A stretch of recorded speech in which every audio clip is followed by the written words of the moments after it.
1절에서 6절의 말씀입니다. 우리 1장 1절에서부터 6절까지의 말씀 함께 말씀드리도록 하겠습니다. 사사시대에 그 땅에 기근이 든 일이 있었다. 그때 유대 베들레헴 태생의 한 남자가 모압 지방으로 가서 임시로 살려고 아내와 두 아들을 데리고 길을 떠났다. 그 남자의 이름은 엘리멜렉이고 아내의 이름은 나오미이며 두 아들의 이름은 멜론과 기존이다. 그들은 유대 베들레헴 태생으로서 에브라 가문 사람인데 모압 지방으로 건너가 거기에서 살았다. 그러다가 나오미의 남편 엘리멜렉이 죽고 나오미와 두 아들만 남았다.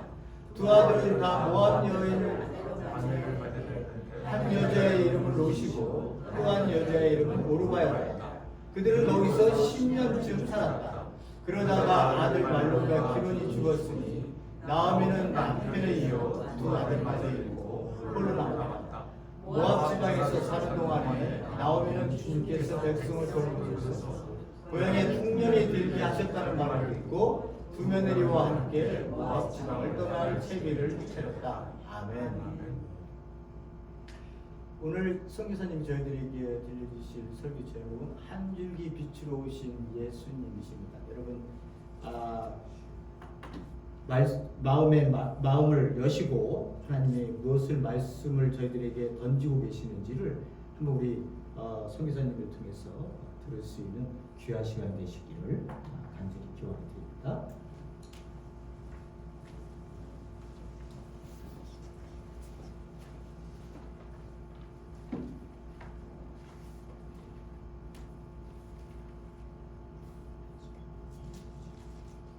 반갑습니다.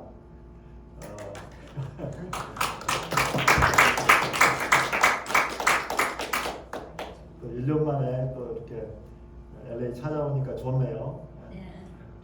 저희들이 베트남이 지금 구정이 이제 지났지만 구정이어서 구정 때는 앞에 일주일 동안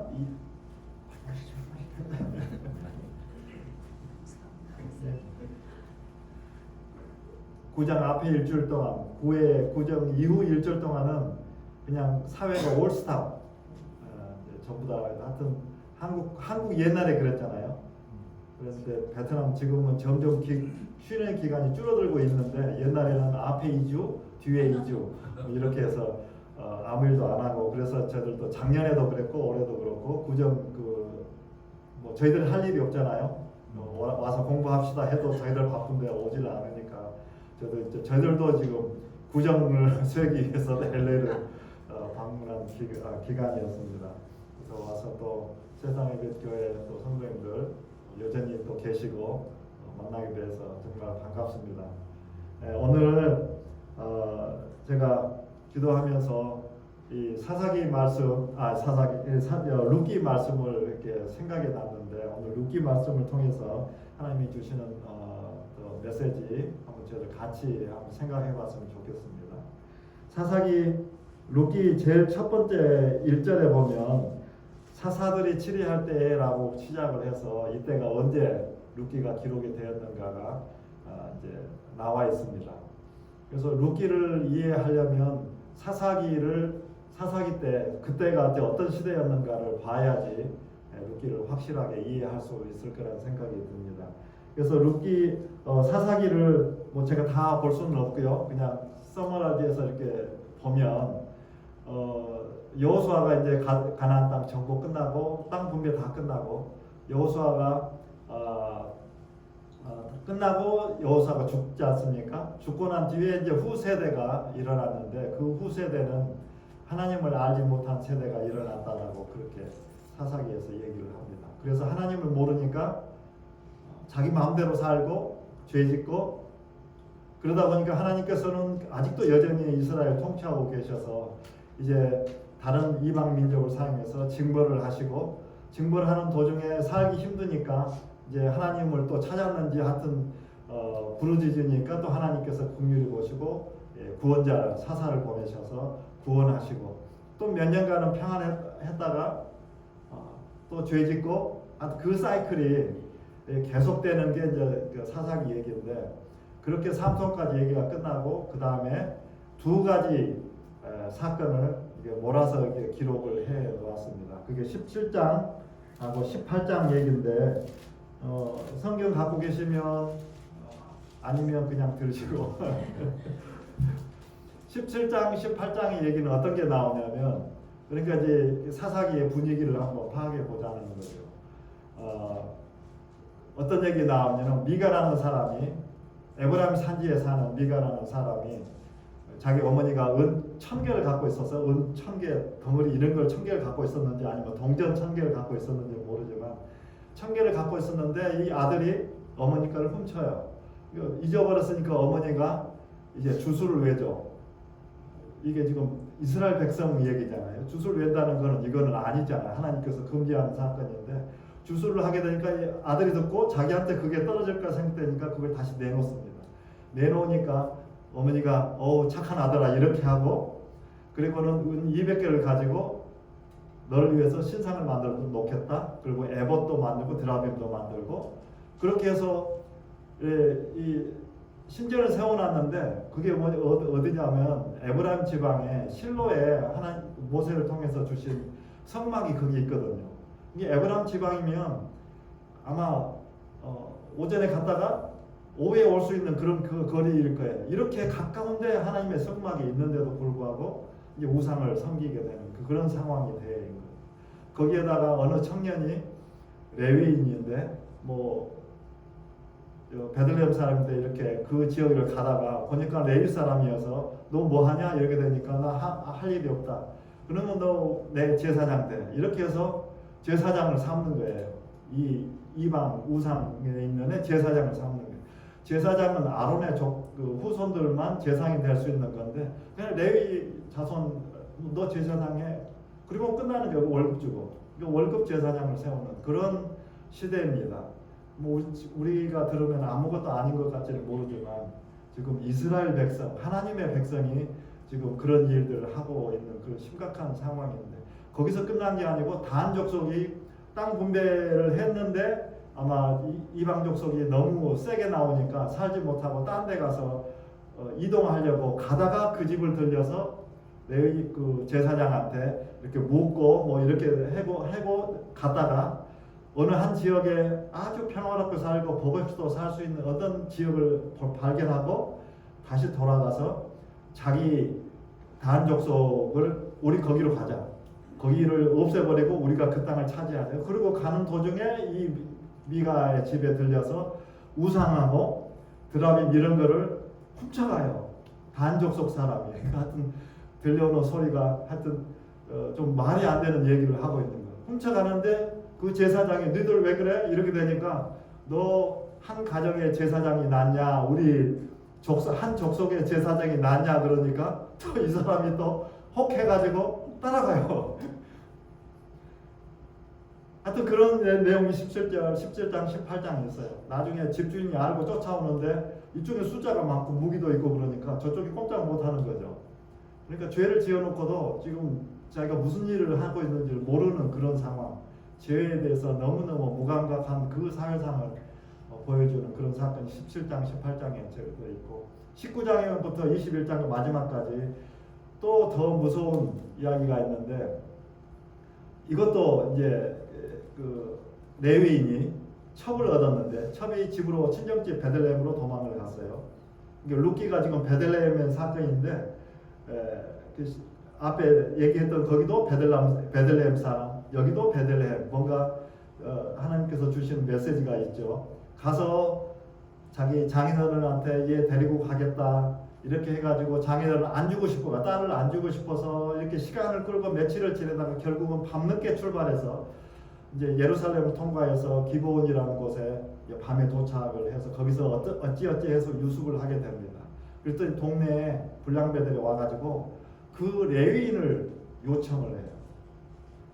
여자를 달라는 게 아니고 남자를 요청을 하는 거예요. 지금도 그런 일이 일어나면 하여튼 그런 일인데 그 시절에 하나님의 백성이 그 일을 그렇게 하고 있는 거예요. 그래서 협상을 해서 첩을 내주고 첩은 가서 몹쓸 당하고 아침에 와서 새벽에 자기 남편이 잠자고 있는 방문고를 잡고 거기서 죽게 돼요. 그래서 아침에 일어나서 보니까 자기 첩이 죽어 있는 걸 보고 화를 내면서 그 첩을 12등분을 해가지고 각 지파에 한 포션을 이렇게 보냅니다. 하여튼 그것도 끔찍한 일이잖아요. 여러분 그 닭 손질해 보셨습니까? 닭날개, 닭다리. 그게 쉬운 일이 아니잖아요. 조그만 건데. 근데 이 사람을 12토막을 내서 그것도 자기 첩을. 어쨌든 그걸 받고 사람들이 11지파가 온 군대를 이끌고 베냐민 집 그 땅이 베냐민 지파인데 베냐민 지파한테 와가지고 그 분량부터 내놔라 이렇게 한 거죠. 그랬더니 베냐민 지파에서는 못 줘 이렇게 된 거죠. 줘 못 줘 이렇게 가다가 그럼 우리 한번 싸워볼까 이렇게 해서 11지파하고 한 지파가 전쟁을 하게 됩니다. 뭐 지고 이기고 이렇게 가다가 결국은 베냐민 지파가 몰살당합니다. 그러니까 군대만 몰살당한 게 아니고 군대를 이기고 난 뒤에 각 성에 들어가서 어린아이부터 여자, 노인네 할 것 없어 사그리 다 죽여버려요. 자기 종족이 형제인데 다행히도 군대들이 이렇게 그룹으로 싸우다가 한 600명이 되는 사람들이 숫자가 안 되니까 그 다른 데가 숨어 있다가 그 사람들만 이제 살아남은 거죠. 남자 600명만 살아남은 거예요. 베냐민 지파가. 그 내용이 이렇게 기록이 되어 있습니다. 읽어보면 이게 성경에 기록돼야 될 얘기인가 하는 정도로 그렇게 적혀져 있는데 그리고 나서 이 600명 정신 차리고 보니까 600명이 밖에 안 남고 여자는 하나도 없는데 이 사람들을 통해서 베냐민 지파를 이렇게 보존을 해야 되는데 한 지파가 없어지게 생겼으니까 그래서 이제 아내를 얻어주는 과정도 하여튼 엽기적으로 그렇게 아내를 얻어줍니다. 그런 시대를 지금 사사기의 후반에 두 가지의 그런 사건을 기록해놓고 룻기에 들어와서 이런 사사 시대에 베들레헴에 흉년이 들었다라고 이렇게 시작을 합니다. 우리가 지금 굉장히 어두운 시대를 지금 제가 말씀으로 드렸는데 그냥 이방 백성이 이랬으면 이방 백성이 그랬는가 보다 하는데 이거는 하나님이 통치하시고 하나님이 세우신 하나님의 나라가 지금 이런 일들을 그냥 아무런 부끄러움 없이 거리낌 없이 일을 저지르고 있는 것을 보게 됩니다. 그때 이제 우리 1절부터 6절까지 읽었던 것 같이 한 남자가 여자하고 자기 아내와 데리고 흉년이 들어서 이제 잠시 동안 피해 있으려고 모압 지방으로 갔는데 이제 주인공이 나옴이니까 남편이 죽고 두 아들만 남아서 과부가 두 아들을 키워서 나중에는 이제 다 결혼도 시켰는데 이 나중에 보니까 10년쯤 지나 보니까 이 두 아들도 죽어서 이제 새 과부만 남은 그런 상황에서 지금 1절이 시작을 합니다. 그래서 이제 시어머니가 6절에 들어보니까 베들레헴에 이제 풍년이 들었다 라는 소식을 듣고 고향으로 돌아가야지 하는 생각으로 돌아가는데 이방 여인인 두 며느리가 남아 있잖아요. 그래서 이제 가려다가 나 혼자만 갈게. 니들은 여기가 고향이고 친정이 여기 있고 여기 족속이고 그러니까 나는 너희들 보장해 줄 수 없는 거니까 여기 남아 있어라. 나 혼자만 가겠다. 라고 그렇게 얘기를 하니까 두 며느리가 시어머니 따라가겠다 하는 거를 다시 한번 얘기를 하죠. 내가 뭐 애를 낳아서 키워서 크면 또 이렇게 아들을 또 며느리 하여튼 유대인의 풍습이 그러니까 이제 그렇게 하는데 내가 너무 나이가 많이 들었다. 좀 계산을 해보면 나오미가 한 60세 정도 되지 않았을까? 왜냐하면 나중에 2장 보면 그 룻이 보리밭에 추수하러 가잖아요. 근데 한 50대만 됐었어도 같이 추수하러 갔어요. 왜냐하면 가난하니까 먹고 살 게 없으니까. 그럴 만도 한데 시어머니는 집에 있고 룻만 나가는 그 상황에 보니까 나오미도 상당히 나이가 들어서 이제 돌아왔을 거라는 그런 추측을 해보게 됩니다. 그래서 나는 희망이 없다. 그러니까 가라 그랬더니 한 며느리는 이제 남고 룻은 그래도 나는 따라가겠다. 시어머니의 하나님이 내 하나님이 되고 시어머니의 백성이 내 백성이 되고 그런 유명한 고백을 하고 그래서 이제 나오미가 이제 따라서 베들레헴에 도착을 하게 되는데 동네 사람들이 두 과부를 가난한 두 과부를 굉장히 환대해 주는 그런 모습이 1장에 나와 있잖아요. 그리고 2장으로 가서 이제 룻이 이제 먹고 살아야 될 양식을 구하기 위해서 이제 밭에 나갔는데 우연찮게 지금 보아스의 밭에 들어가 있는데 거기에서 보아스하고 종들, 그 하인들 아니면 일꾼들하고 하는 내용의 그 내용을 보면 보아스가 말을 하는데 여호와께서 너희와 함께 하시기를 원한다. 종들은 주인한테 얘기를 하기를 여호와께서 복 주시기를 원합니다. 라고 그렇게 돌아가는 말이 굉장히 좋은 말이 오고 가잖아요. 그죠? 그리고 이제 저 여자는 누구냐? 그랬더니 이렇게 설명을 해주니까 안다. 그래서 가서 아주 좋게 대해주잖아요. 물도 여기껏 먹어라. 그리고 딴 데 가지 말고 이렇게 여기서 내 밭에서만 해. 여기도 충분하니까 사내 애들한테 찝쩍거리지 말라고 내가 얘기를 해놨기 때문에 안심하고 여기 있어라. 그렇게 얘기를 해주는 그런 모습들. 지금 사사기하고 지금 1장 2장만 봤지만 분위기가 완전히 다르잖아요. 사사기는 나만 생각하고 내 이익만 생각하고 남 생각하지 않고 하는 그런 부분인데 여기는 전부 다 남을 위해서 시어머니도 이 전부 두 며느리가 잘 되기를 위해서 지금 남겨놓으려고 그렇게 했던 거고 며느리도 시어머니 따라가고 싶은 마음이 있어서 이렇게 따라온 거고 하여튼 그런 내용들이 그렇게 기록이 되어 있습니다.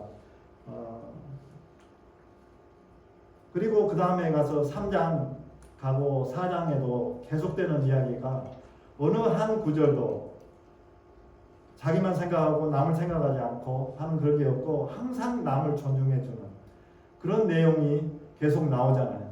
그래서 이제 시어머니 나오미가 보아스가 이런 사람이고 이런 게 유대 문화가 이런 게 있고 그래서 이렇게 기업 물을 자로서 그 사람이 되니까 이렇게 하라 이렇게 내용을 하고 룻이 그대로 따라서 가고 그래서 또 갑자기 보아스가 자기 옷발 밑에 한 여자가 기어 들어왔으니까 몰랐을 만한데 하는 얘기가 다 여호와께서 복 주시기를 원한다. 그런 얘기. 그리고 끝나고 가는데도 벌이 6대를 되어져서 빈손을 가지 말라고 보내주고 그러면서 내가 내 의무를 내가 잘 아는데 내가 열심히 이 의무를 내가 이행하겠다라고 해서 4장에 가서 그 약속을 이행하는 제목이 나오고 약속을 이행한다고 이렇게 성문 사람들 앞에서 약속을 하고 선언을 하니까 성문 사람들이 이 보아스도 축복하고 이 룻도 축복하고 이런 축복의 얘기만 이렇게 오고 가는 그런 모습을 보게 됩니다. 그리고 나서 이제 두 사람이 결혼하고 애 낳고 그래서 애 이름이 뭐고 여기까지 나와 있잖아요. 근데 이제 룻기를 보면 여기까지만 룻기를 보면 이거는 그냥 러브 스토리잖아요. 이렇게 해서 러브 스토리고 사실은 룻기를 이렇게 쭉 빼버리면 사사기가 21장까지 딱 가고 그리고 룻기를 싹 빼버리고 사무엘상 1장, 2장, 3장, 4장으로 넘어가면 분위기가 그대로 이어져요. 그러니까 룻기를 거기다 집어넣을 이유가 없는 거죠. 빼버리면 훨씬 더 자연스러워요. 엘리 제사장 나오고 엘리 제사장 두 아들 얘기 나오고 두 아들이 뭐 그냥 하나님께 제사 지내는데 그냥 지 마음대로 해버리잖아요. 하는 그런 내용이 있고 그다음에 전쟁이 일어나니까 언약궤를 메고 갔다가 언약궤 뺏겨버린 사건 그리고 두 아들이 하나님께서 선지자를 보내서 예언한 대로 두 아들이 한날에 죽고 그 소식을 들은 엘리 제사장도 넘어져서 죽고 그다음에 비느하스라는 제사장 두 아들 중에 한 사람의 며느리가 해산을 했는데 해산하고 며느리도 죽고 이름을 이가봇이라고 지었는데 이가봇의 이름이 하나님이 우리를 떠나셨다라고 이름을 지어놓고는 가고 하는 그런 내용들이 있기 때문에 이게 룻기를 빼고 그대로 쭉 가도 아무 문제가 없는 그건데 하나님께서 룻기를 쑥 집어넣어놓고 분위기를 완전히 반전시켜 놓고 지금 얘기를 하고 있는데 그 내용이 뭐 다른 성경에 있는 내용이 들어왔으면 참 좋겠는데 러브 스토리잖아요. 러브 스토리인데 잘 보면 재벌집 우리 TV에서 보던 맨날 보던 그런 내용 재벌집 누구가 그다가 그냥 평범한 사람 뭐 여자하고 어떻게 우여곡절 결혼해서 뭐 잘 먹고 잘 살았다 그게 보통 TV에서 나오고 소설에 나오는 얘기잖아. 그거하고 이거하고 틀릴 게 없잖아요, 그죠? 그 모함 여인, 이방 여인에다가 과부에다가 아들도 없어 가난한 그런 사람이 보아스 베들레헴의 유력한 자인 이 사람하고 결혼해서 아들을 낳았다.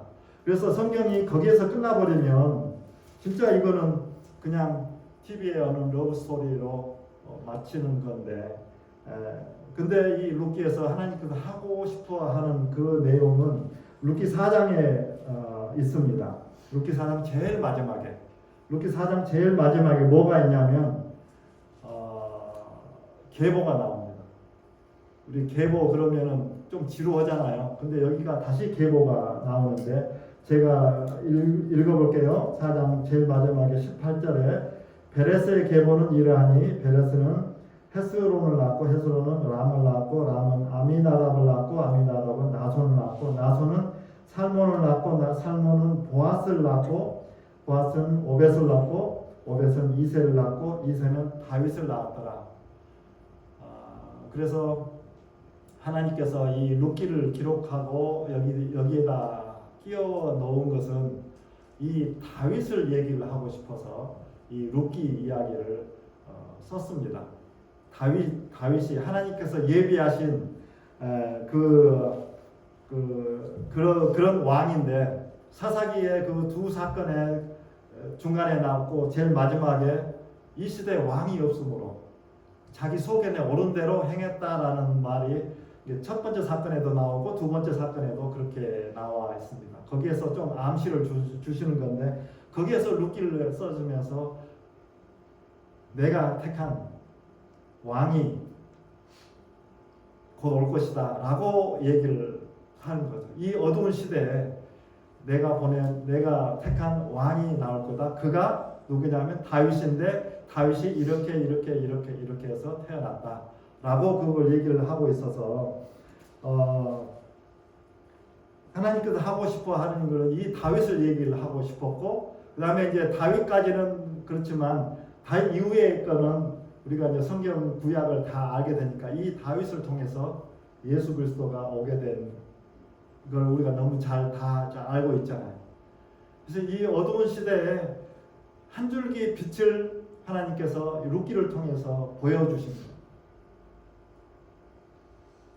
소망이 없는 이 사사기를 그냥 하나님께서 갈아엎으셔가지고 뭘 새로운 걸 하겠다는 그게 아니고 그 와중에서도 이 나라의 희망을 보여주기 위해서 한 줄기 비친 다윗 왕을 보내주시고 다윗 왕을 통해서 예수 그리스도가 날 수 있는 그런 길을 예비하셨다라는 것을 우리에게 보여주고 있는 것입니다. 여러분 우리 터널 지날 때 캘리포니아는 터널이 잘 없죠, 그죠?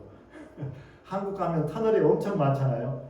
베트남도 이제 터널이 생기기 시작하고 고속도로 뚫고 이렇게 해서 긴 터널도 생기게 되는데 긴 터널 진짜 긴 터널 가면 한 10분쯤 갔는데도 아직 끝이 안 나오는 그런 터널 가면 이게 언제 나오나 이렇게 보고 있잖아요. 그런데 갑자기 저 끝에서 이게 빛이 보일 때 터널이 끝났구나라는 걸 감지할 수 있는 그런 걸 보는데 하나님께서 이 다윗 왕의 족보를 통해서 하나님께 한 줄기 빛을 보여주셨다 생각이 됩니다. 여러분 요즘 시대를 한번 돌아보면 어떤가요? 몇 년 전만 해도 이게 뭔가 뭐 5년 플랜 이게 대충 예측이 되니까 예측 가능해서 뭐 5년 플랜도 잡고 10년 플랜도 잡을 수 있는 그 상황인데 지금은 어떻게 느끼세요? 저만 그러고 있는지는 모르겠지만 여러분은 어떤 생각이 드는지 모르겠습니다. 1년 후에 어떤 일이 일어날지 예측이 가능하나요? 미국이란 이런 안정된 나라도 이게 6개월 후에 어떤 일이 일어날지 예측 불가능한 그런 시대가 왔고요.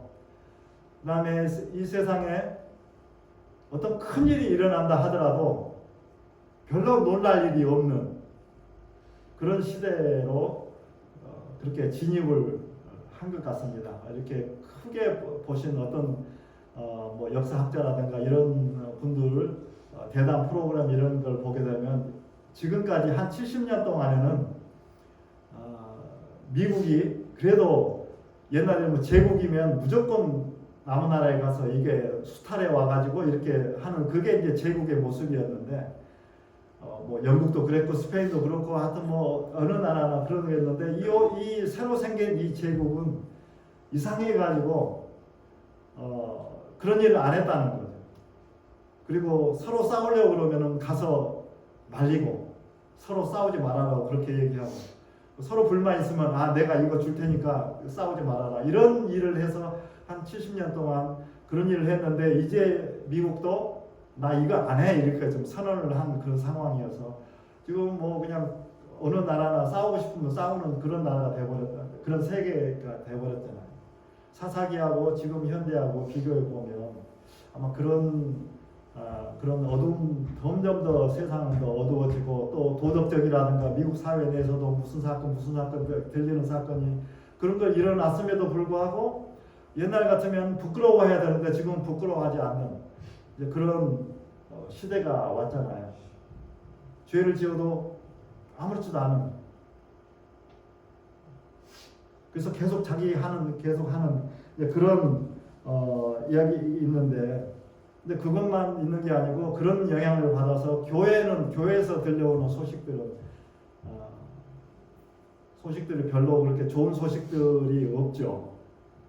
그러니까 안 좋은 소식만 항상 부각돼 나오니까 좋은 소식이 있을 텐데 그렇게 들릴지도 모르지만 어쨌든 이 교회도 세상의 영향을 받아서 모든 것들이 하나님이 말씀하신 대로 이렇게 되어져 가는 것이 아니라 자기 소근에 오른 대로 그냥 행하고 자기 옳다 주장하고 남 생각 안 하고 나만 생각하는 그런 세상으로 지금 변해가고 있는 것 같습니다. 이런 세상을 보고 우리가 무엇을 할 수 있을까요?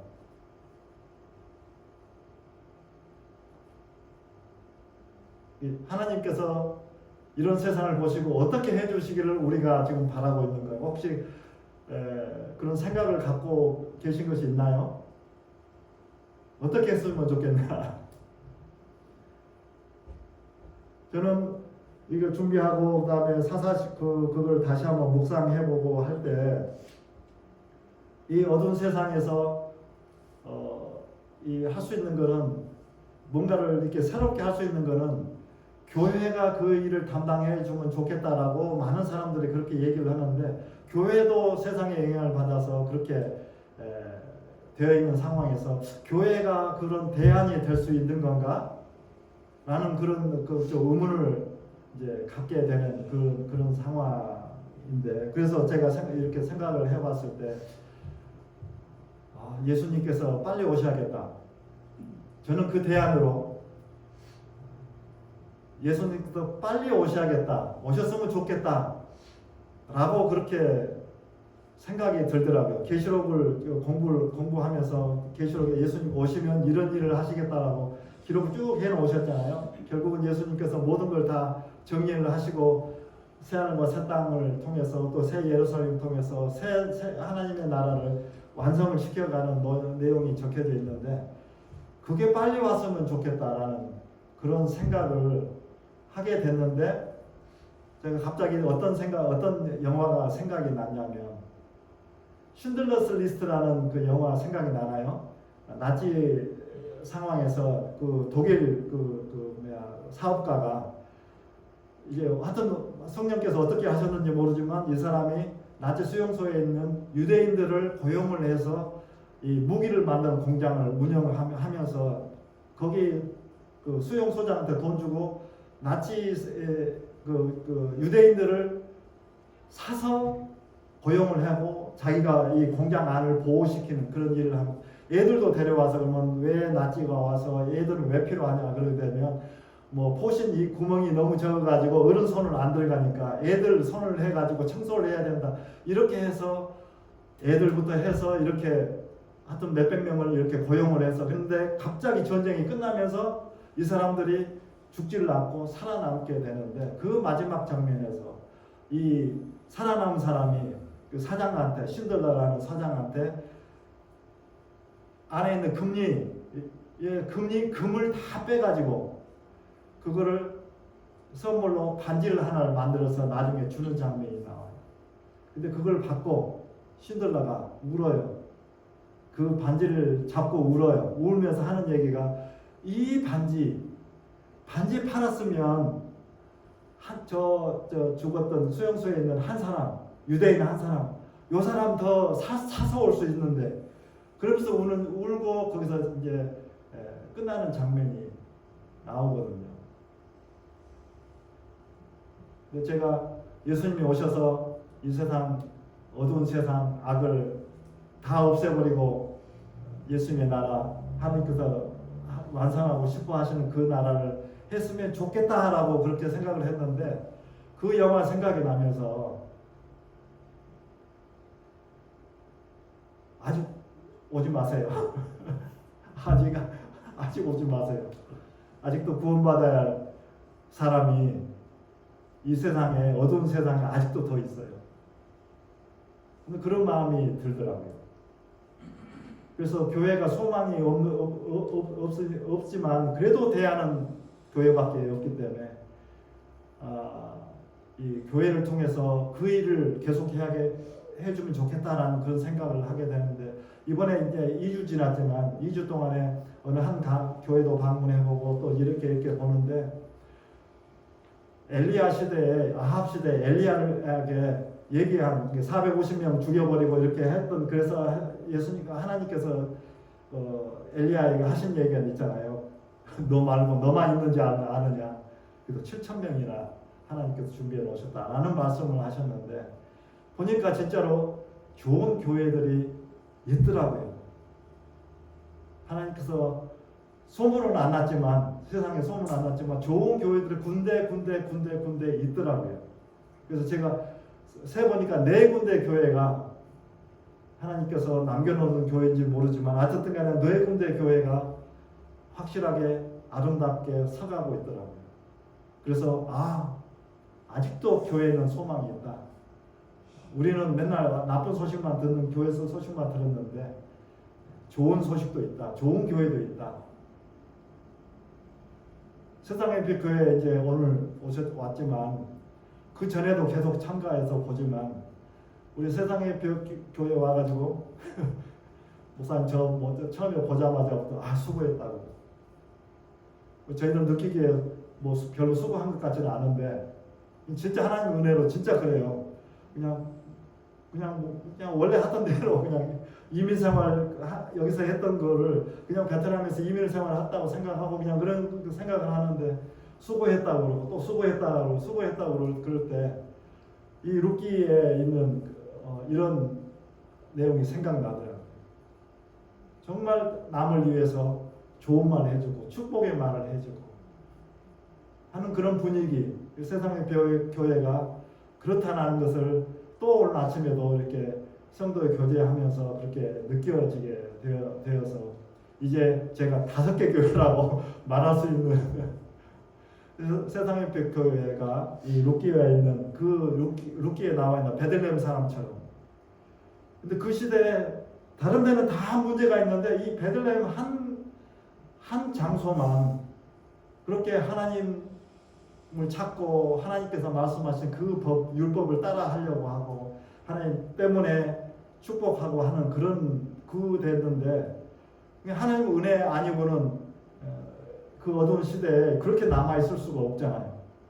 바로 이 동네 그냥 걸어가면 하루만 갈 수 있는 그 동네에서 뭐 엉뚱한 일이 그렇게 벌어지고 그러는데 이 베들레헴만은 하나님께서 이렇게 은혜 주셔서 보존해 주셔서 그렇게 하나님의 진짜 하나님의 백성의 모습에 사는 모습을 우리가 이제 봤는데 이 세상의 교회도 세상은 어둡지만 그래도 예수님의 빛, 다윗을 통해서 온 예수님의 빛을 담고 있는 그런 교회이지 않는가 생각이 됩니다. 그래서 이름도 세상의 빛 이렇게 했어서 그 예수님께서 더 빛내 볼 수 있도록 이렇게 빛나는 그런 교회로 이렇게 남아 있고 이 빛을 보고 어둠 속에서 지치고 힘든 영혼들이 와서 다시 또 그 빛을 보는 그리고 구원받는 그런 역사가 일어나는 세상의 교회가 됐으면 좋겠다라는 생각을 하게 됩니다.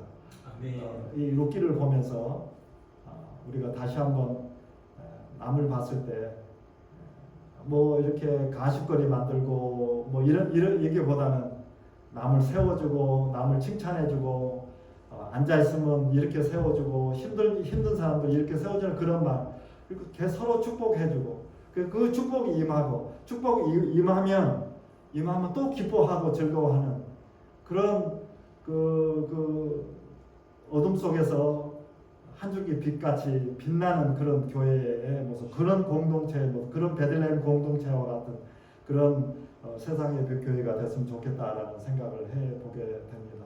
그게 하나님의 은혜로 될 줄로 믿습니다.